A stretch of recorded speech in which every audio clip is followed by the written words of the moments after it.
Unaambiwa usiku ni mmoja tu. Ogopa matapeli. Si umenielewa? Tunazima zote, tunawasha moja. Twende tuone upande wa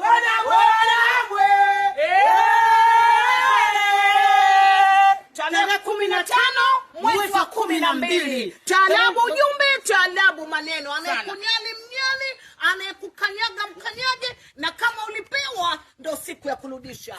Watu wa mjini usijileweshe. Rudisha mzigo wa watu ukacheza unapochezaga mtaka kucheza na mama shughuli. Habari ya mjini ndo hiyo. Twende tuone tarehe 15 wanaodaiwa wakina nani, wanaokuja kumwanza mama shughuli wakina nani, wachokozi ni nani, wababaifu wakina nani, wanaosimamia kucha kuna sababu jambo lifanywe uwani baada barazani, jambo lipo ukumbini. Kijola chako unachukua kwa F50 ila ya Kitanzania. Unapata na kadi. Kijola chako unachukua. Kijola. Jamba naye ni mama na kinyana maziwa.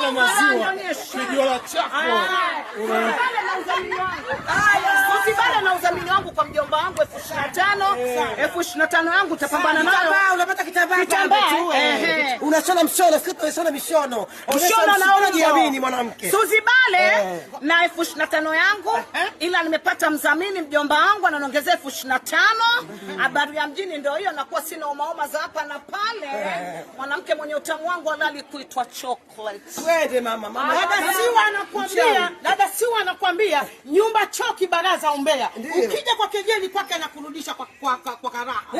Anakuambia usibibu fire nyumba yako ya udongo. Tunamwagia maji na donde na koromoka hivi. MC Mkongwe naye katulia. Na shangazi naye tutakuwa naye na kibaskeli chake. Tutakuwa naye abaki nyumbani. Anakuambia siku mwanamke nyonga matako majaliwa. Na kama hauna nyonga enda kwa jirani yako mama ukamwazime. Akikatalia bibi kaki tako. Mwanamke ziwa na hasa kwa nayo. Mwanamke mabega na hasa kwa nayo. Nywele huna ndugu yangu sanoa nini? Wanakuambia kwa dada siwa utaishia kuchuna midogo vivambazani kwa kumteta inahusu. Unajiita malaya wiki unagongea. Wewe mwanaume umeshuka.